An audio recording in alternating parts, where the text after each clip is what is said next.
नमस्कार दोस्तों, कैसे हैं आप? बढ़िया हैं। अपन ने लास्ट क्लास में किसकी बात की थी? चैप्टर 12 की। चैप्टर का नाम क्या था बेटा? Area related to circle. उम्मीद है और मुझे विश्वास है मेरे जिगर के टुकड़ों के ऊपर, मेरे हीरे जवाहरातों के ऊपर, क्योंकि मेरा तो सब कुछ आप हैं और आप हैं तो मैं हूं, आप नहीं तो मैं कुछ नहीं। ठीक है, तो मेरी बात को ध्यान से सुनना। आपने एरिया रिलेटेड टू सर्किल की बात की थी और उसके अंदर सर्किल की बातें की थी कि सर्किल क्या होता है, सर्किल की क्या डेफिनेशन होती है। क्या आपको समझ में आई थी? मुझे विश्वास है आपको सब कुछ समझ में आया होगा। मुझे पूर्ण विश्वास है कि आपने घर पे जाके उसका रिवीजन किया होगा। मुझे विश्वास है कि आपने दोबारा उसको पढ़ा होगा और ऐसा पढ़ा होगा कि आपको सब कुछ 100% समझ में आ गया होगा और इतना अच्छा समझ में आया होगा कि आपको सब दिमाग में याद हो गया होगा, कुछ याद करने की आवश्यकता भी नहीं है। मुझे यह भी विश्वास है कि मैं अभी आपको उस टॉपिक का रिवाइज कराऊंगा तो आप मेरे साथ साथ में घर पे भी रिवाइज करेंगे, बार बार बोलेंगे मेरे साथ साथ। बोलेंगे हाँ या ना? बोलो हाँ सर। बोलेंगे मजा आ रहा है? बिल्कुल आ रहा है। मजे लेने के लिए आते हैं क्या मक्कारों? पढ़ाई करने के लिए आते हैं, मजे नहीं करने हैं। ठीक है दोस्तों, तो अपन स्टार्ट करते हैं कि भाई सबसे पहली बात अपन ने सर्किल की बात की थी। मैंने कहा सर्किल क्या होता है, तो सर्किल क्या होता है बेटा कि किसी प्लेन में, और कौन से प्लेन? 2 डायमेंशन प्लेन में बनाई जा सकने वाली फिगर या आकृति। आकृति, कृति नहीं समझनी ना, आकृति को फोटो बोलते हैं बेटा। क्या बोलते हैं? फोटो। हाँ, फिगर मतलब वो कैटरीना कैफ पे नहीं जाना, नहीं तो कई लोग और वो कैटरीना कैफ वाली बात चल रही है ना, है ना। तो क्या होता है कि किसी 2 डायमेंशन प्लेन में शो की जाने वाली एक फिगर होता है, कोई फोटो होता है। क्या होता है? सर्किल एक मात्र फोटो होता है जिसको कहां शो किया जाता है? किसी प्लेन के अंदर। क्या डेफिनेशन थी कि किसी प्लेन में स्थित किसी फिक्स पॉइंट से फिक्स डिस्टेंस पर स्थित सभी पॉइंट्स को मिलाने पर बनाए गए पाथ को सर्किल कहा जाता है। That means circle is a collection of all points which are fixed distance from a fix point in a plane. क्या बोला कि सर्किल इज अ कलेक्शन, ये सभी इनफाइनाइट कितने पॉइंट होते हैं? वो इनफाइनाइट पॉइंट। तो circle is a collection of all points, सभी पॉइंट्स कैसे होते हैं? Fixed distance, which are fixed distance from a fix point in a plane. Fix point is called centre of circle, fixed distance is called radius of circle, और collection of all points is called circumference of circle. आपको पता है कि circle की circumference पे 2 point लिए थे तो क्या बनी थी? आर्क। आर्क छोटी है तो माइनर आर्क, आर्क बड़ी है तो मेजर आर्क। आर्क के दोनों पॉइंट को ज्वाइन करते हैं तो क्या बनती है बेटा? कोड बनती है। कोड क्या करती है? सर्किल को 2 पार्ट्स में डिवाइड करती है। छोटे पार्ट को माइनर सेगमेंट, बड़े पार्ट को मेजर सेगमेंट। सर्किल की कोड को जैसे जैसे सेंटर के पास लेके जाया जाता है, सर्किल की कोड की लेंथ इंक्रीज होती है। सर्किल की कोड को जैसे जैसे सेंटर से दूर लेके जाया जाता है, कोड की लेंथ डिक्रीज होती है। और सर्किल की एक कोड ऐसी होती है जो सर्किल के सेंटर से पास आउट होती है। आपसे कोई पूछे कि सर्किल की कौन सी कोड सेंटर से पास आउट होती है तो आप क्या बोलोगे बेटा? डायामीटर। क्या होता है? डायामीटर। आपसे कोई पूछे कि सर्किल की सबसे बड़ी कोड कौन सी, तो वो क्या है? डायामीटर। अरे आपसे कोई पूछे कि सर्किल की वो कोड बताइए जो रेडियस का डबल होती है, वो भी क्या होती है? डायामीटर होती है। आपसे कोई पूछे कि सर्किल की कौन सी कोड ऐसी है जो सर्किल को 2 इक्वल पार्ट में डिवाइड करती है, तो वो भी क्या है बेटा? डायामीटर है। और जो एक इक्वल पार्ट होता है वो क्या कहलाता है बेटा? सेमी सर्कल कहलाता है। क्या कहलाता है? Semi circle. क्लियर है? तो सबसे पहली बात करते हैं अपन इसके कुछ फॉर्मूलों की। तो डायामीटर ऑफ सर्किल कितना आया था? D equals to 2r। दूसरा, एरिया ऑफ सर्किल कितना आया था? Pi r square. क्या आया था? Area of circle pi r square. फिर बात की थी अपन ने सर्कमफेरेंस ऑफ सर्किल, कितनी आई थी? 2 पाई आर। फिर बात की थी पेरीमीटर ऑफ सर्किल, कितना आया था? 2 पाई आर। फिर अपन ने सेमी सर्किल की बात की थी क्या, मैंने कहा पूरे सर्किल का एरिया पाई आर स्क्वायर, तो आधे का कितना, हाफ पाई आर स्क्वायर।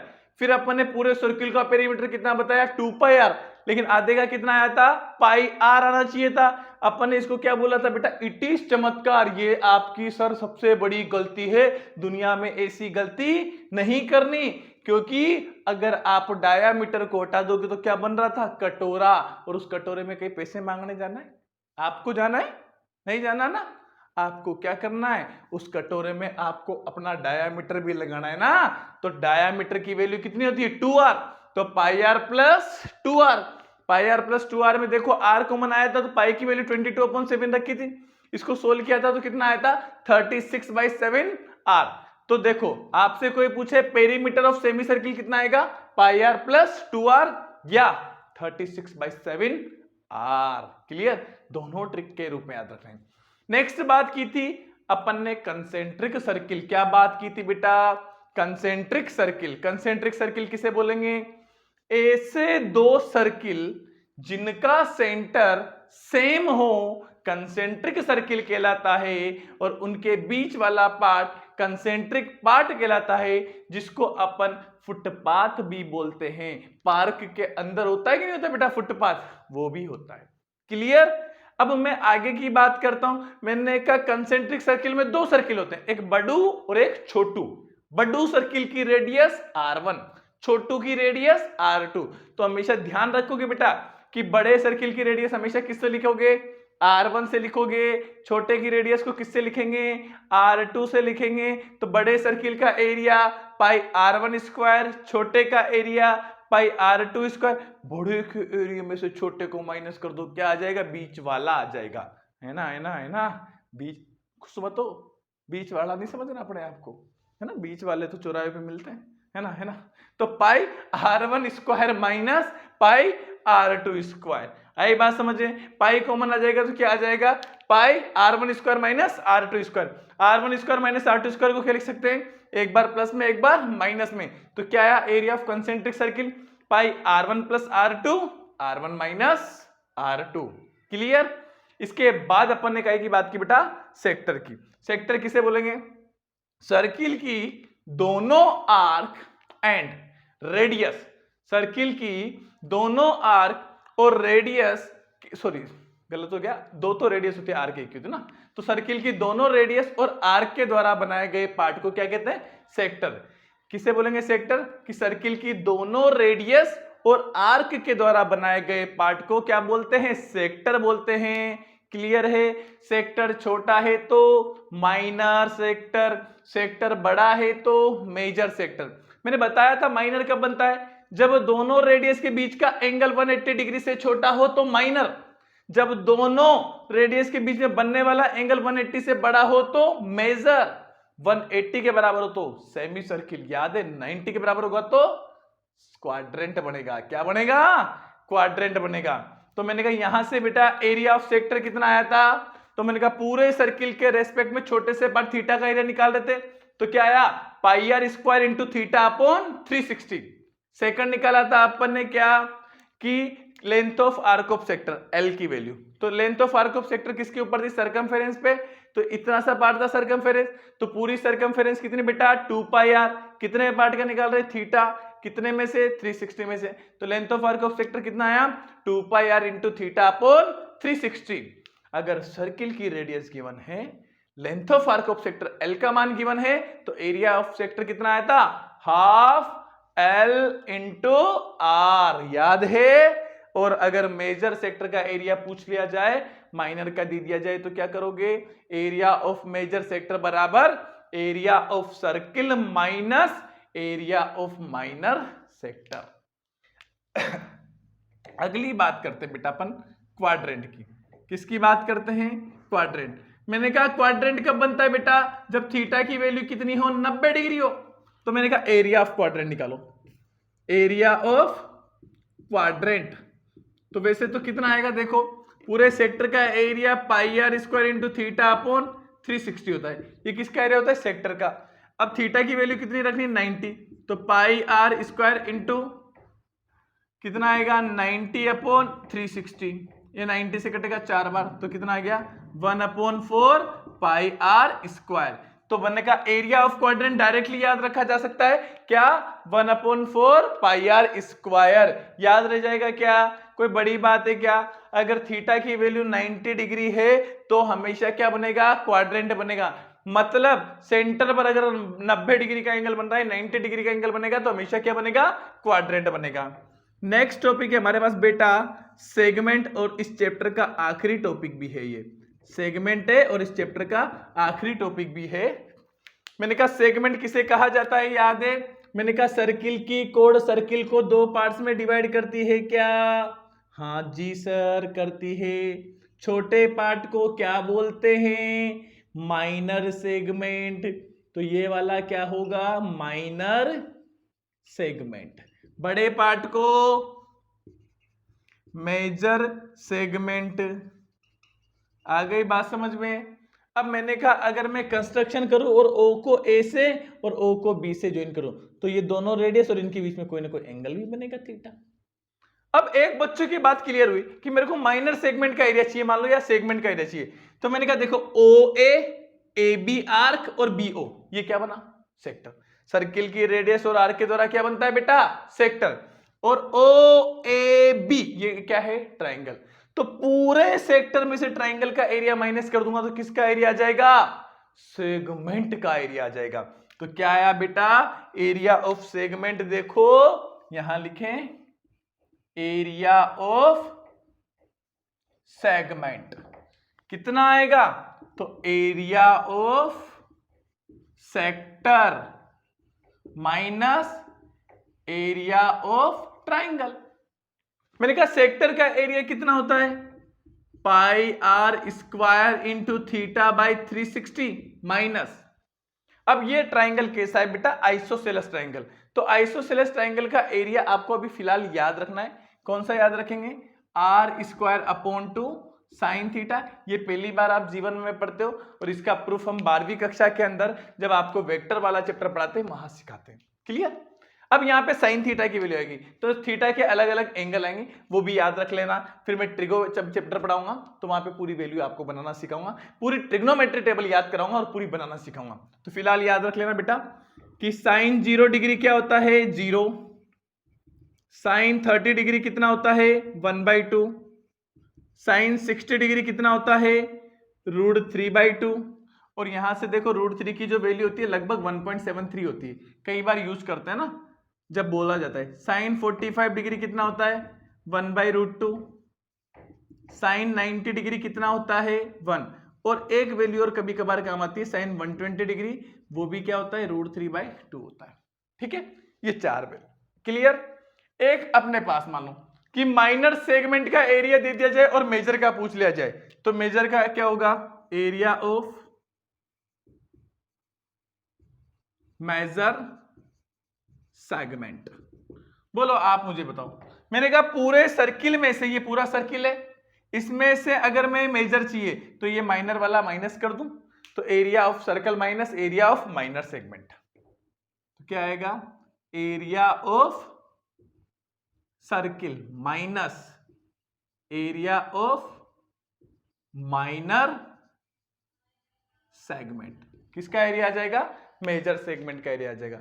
मुझे उम्मीद है ये चैप्टर की आपको सारे थ्योरेटिकल पार्ट समझ में आ गया होगा, सारे फॉर्मूले आपको समझ में आ गए होंगे, और मुझे विश्वास भी है कि आपको सारे याद भी आ गए हो गए होंगे और आपको चैप्टर को पढ़ने में इंटरेस्ट आ रहा होगा, मजा आ रहा होगा।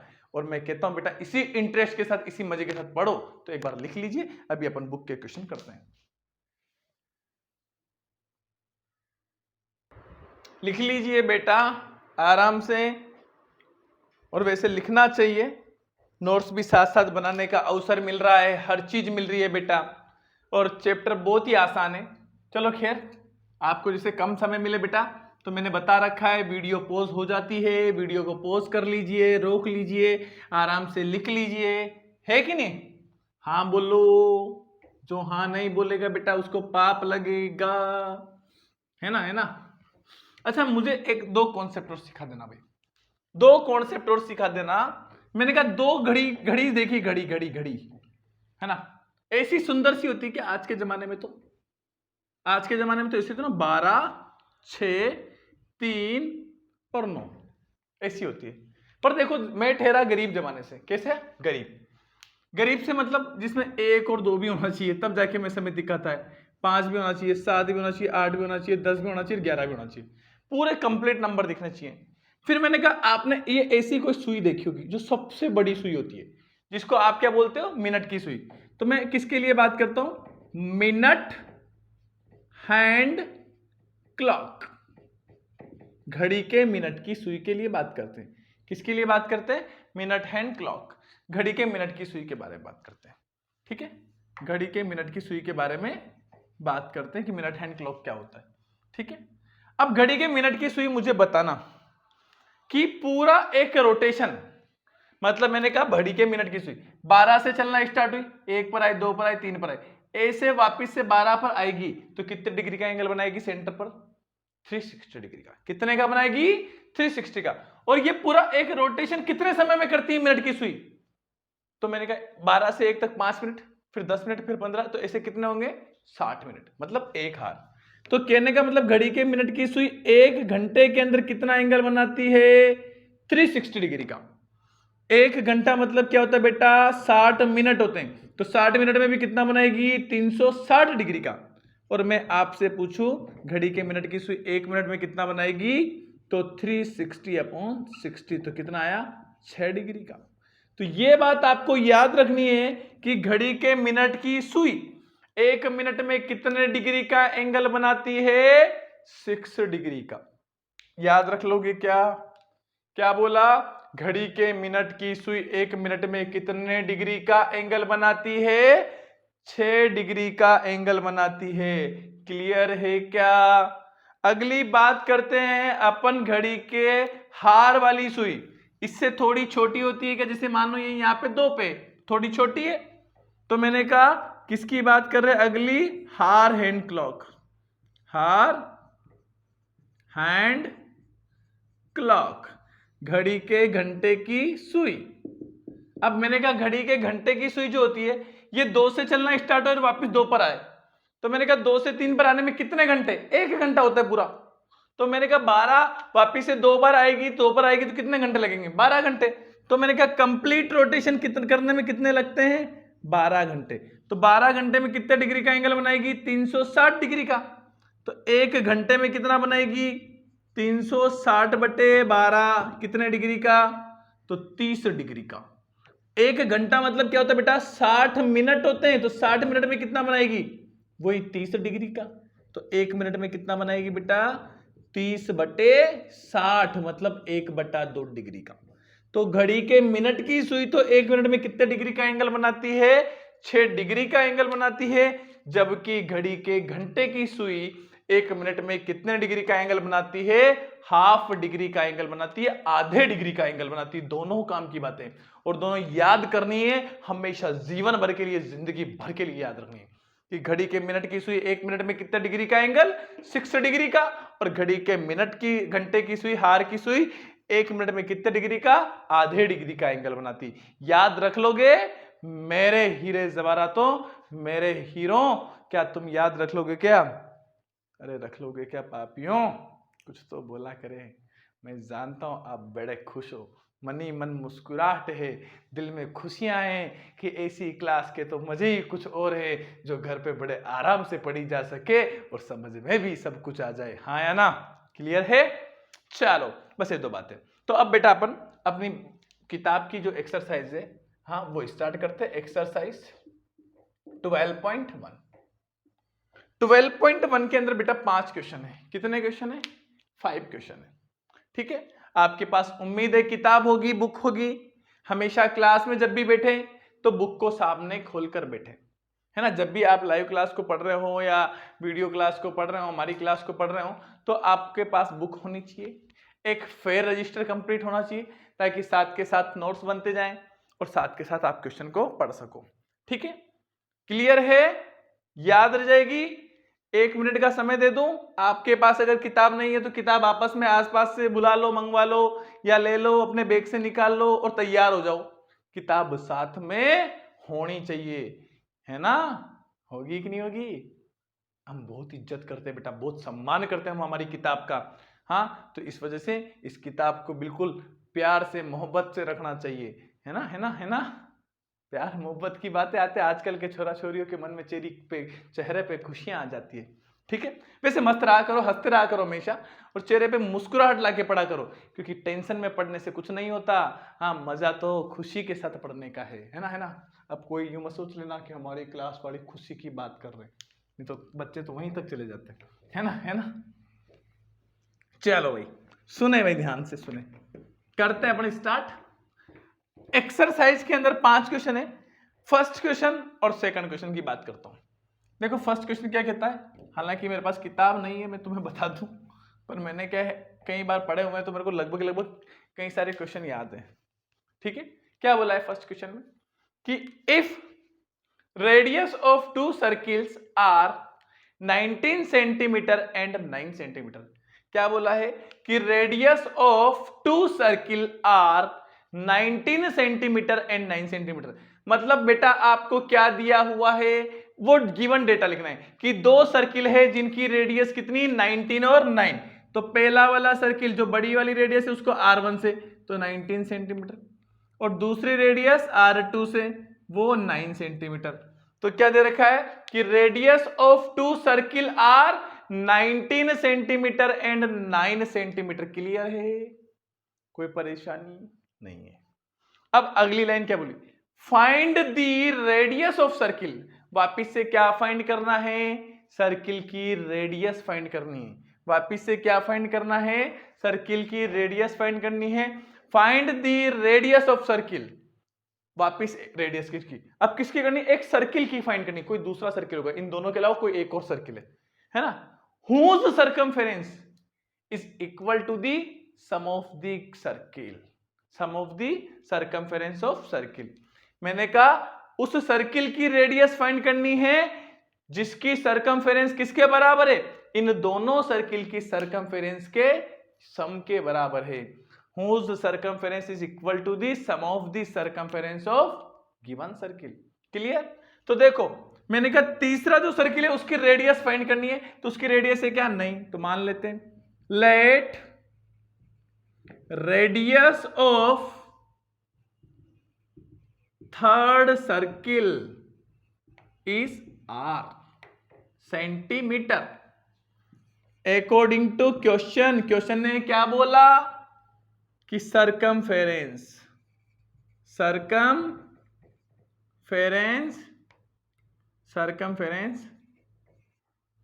ऑफ थर्ड सर्किल, जो तीसरा सर्किल है उसकी सरकमफेरेंस किसके इक्वल है, दोनों सर्किल की सरकमफेरेंस। तो बेटा सर्किल की सरकमफेरेंस क्या होती है, एक्चुअल में 2 पाई r होती है। तो पहले वाले सर्किल 19 सेंटीमीटर वाले सर्किल की रेडियस सरकमफेरेंस निकालना तो क्या आएगा 2 पाई, इसकी रेडियस कितनी R1 है, प्लस दूसरे सर्किल की सरकमफेरेंस 2 पाई R2। तो मैंने कहा जो आपका थर्ड वाला सर्किल है उसकी सरकमफेरेंस किसके बराबर है, इन दोनों सर्किल की सरकमफेरेंस के सम के। तो मैंने जैसा क्वेश्चन ने कहा वैसा कर दिया। मैंने कहा इस सर्किल की सरकमफेरेंस निकालूंगा तो कितनी आएगी 2 पाई, और इसकी रेडियस क्या बेटा मानी आपने R, गणित वाले हैं जो नहीं दिया होता मान लेते हैं। 2 पाई कॉमन इन दोनों में देखो बराबर है, तो यहाँ बचा R1 और यहाँ ले लिया R2। भाई यहाँ पे भी 2 पाई था, यहाँ पे भी 2 पाई था, बाहर खींच लिया, खींचता तो यहाँ R1 बचा, यहाँ R2। 2 पाई से इस 2 पाई की धज्जियां उड़ गई, R बराबर R1 की वैल्यू 19 और ये 9, तो R बराबर कितना आ गया 28 सेंटीमीटर। तो क्या आ गई भाई, रेडियस आ गई थर्ड सर्किल की। तो hence radius of third circle is 28 centimetre. Clear है। फर्स्ट क्वेश्चन आसान था, सिंपल था। और बेटा अगर कोई भी क्वेश्चन आपको समझ में नहीं आए, कोई टॉपिक अगर आपको समझ में नहीं आता है ना, तो आपको घबराने की आवश्यकता नहीं है। आपके पास कमेंट सेक्शन है, कॉलिंग है, तो आप कमेंट कर सकते हो, कॉल कर सकते हो, मुझे बता सकते हो कि सर यहाँ परेशानी, ये टॉपिक थोड़ा दिक्कत कर रहा है, हम उसका वीडियो दोबारा डाल देंगे यार, आपको पर्सनली डाल देंगे, कोई दिक्कत नहीं आने देंगे, है ना। और संडे वगैरह को कभी आप बोलोगे तो अपन लाइव क्लास के रूप में एक साथ सारे बच्चों की प्रॉब्लम सोल्व कर लेते हैं। ठीक है, ये भी हमारे पास सिस्टम है, लाइव के रूप में भी है ना, ये रिकॉर्डेड के रूप में दिखा देते हैं और लाइव के रूप में दिखा देते हैं, दोनों चीजें हैं। आपको कहीं कोई दिक्कत नहीं आएगी, पूरा सिलेबस करवाऊंगा और बहुत सिस्टमेटिक कराऊंगा। दूसरा क्वेश्चन वापिस क्या बोला है कि radius of two circle are 8 centimetre and 6 centimetre. वापिस से क्या दे रखा है, दो सर्किल दे रखे हैं जिनकी रेडियस क्या है 8 और 6। तो मैंने कहा पहले वाले सर्किल की रेडियस r1 ले ले 8, दूसरे वाले सर्किल की रेडियस r2 6 सेंटीमीटर। यही बोला है कि radius of two circle are 8 centimetre and 6 centimetre. अब क्या बोला है, find the circumference of find the radius of circle. वापिस से क्या पूछा है, सर्किल की radius. Find the radius of circle whose area is equal to the sum of the area of two circle. आ गई बात समझे कि इस बार क्या बोला है कि जो थर्ड सर्किल है उसका एरिया किसके बराबर है, इन दोनों सर्किल के एरिया के सम के बराबर है। क्या बोला है कि find the radius of circle whose area is equal to the sum of the area of given circle. मतलब ये जो दो सर्किल दे रखे थे जिनकी रेडियस 8 और 6 सेंटीमीटर थी, इन दोनों का एरिया का सम किसके बराबर है, एक तीसरे सर्किल के एरिया के बराबर है। यहां पे दो की सर्कमफेरेंस का सम किसके बराबर था, किसी एक के बराबर था। आई बात समझ में। तो मैंने कहा क्या करें, लेट वापिस से रेडियस ऑफ थर्ड सर्किल क्या आएगी, r सेंटीमीटर। बोलो अकॉर्डिंग टू क्वेश्चन क्या लिखोगे, एरिया ऑफ थर्ड सर्किल बराबर पहले वाले सर्किल का एरिया पाई r1 स्क्वायर, दूसरे का एरिया पाई r2 स्क्वायर। क्लियर। और थर्ड सर्किल का एरिया, तो एरिया क्या होता है सर्किल का, पाई r स्क्वायर होता है, तो इसकी रेडियस r मानी तो r लिख देंगे। पाई कॉमन ले लो बेटा, तो ये r1 स्क्वायर और ये r2 स्क्वायर। पाई से पाई की धज्जियां उड़ गई। क्या करें, ये r निकालना है, तो r1 कितना 8, तो 8 का स्क्वायर प्लस 6 का स्क्वायर, तो r बराबर 64 प्लस 36, तो r बराबर कितना आ गया 100। तो r सॉरी ये r स्क्वायर है बेटा।